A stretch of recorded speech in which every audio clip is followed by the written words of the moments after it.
గౌరవనీయులు Balamallu sound పెంచమన్ BRS రాష్ట్ర కార్యవర్గ సభ్యులు జిల్లా పార్టీ అధ్యక్షులు గౌరవనీయులైన ప్రజాప్రతినిధులు మాజీ ప్రజాప్రతినిధులు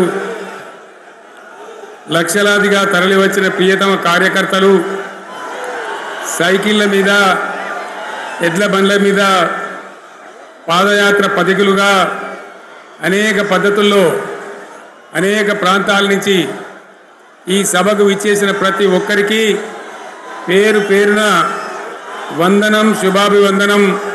మీ అందరికీ కూడా తెలంగాణ రజతోత్సవ శుభాకాంక్షలు నేను తెలియజేస్తా ఉన్నాను.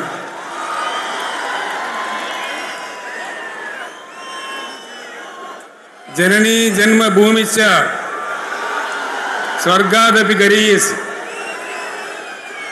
ఇది శ్రీరామచంద్రుడు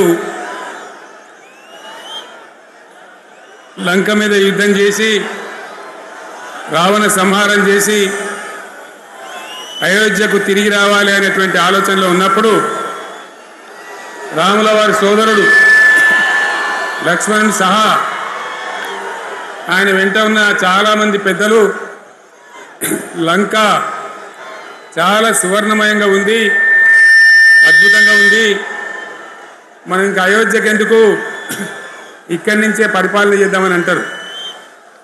దానికి శ్రీరామచంద్రుల వారు ఒప్పుకోలేదు.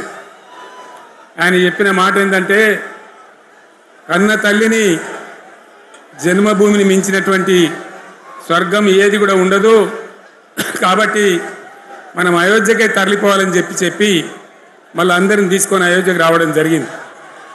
అదే స్ఫూర్తితోని చాలా గందరగోళ స్థితిలో ఉన్నటువంటి, దిక్కు తోతని స్థితిలో ఉన్నటువంటి, ఆత్మహత్యలకు ఆలవాలమైనటువంటి, వలసలకు నిలయమైనటువంటి ఒక ఘోరమైన ఆపదలో వలసవాదుల విషకౌగిలిలో చిక్కి నలిగిపోతున్న తెలంగాణ రాష్ట్రాన్ని ఎట్టి పరిస్థితుల్లో విముక్తి చేయాలని, స్వరాష్ట్రం సాధించాలని, జనని జన్మభూమిని మించిన వేరేది లేదని చెప్పి నేను ఒక్కడిగా బయలుదేరి ఆనాడు తెలంగాణ ఉద్యమానికి శ్రీకారం చుట్టడం జరిగింది.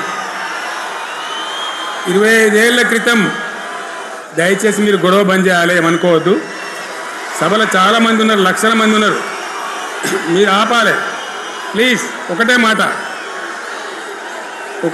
బంద్ చేయాలి, గొడవ బంద్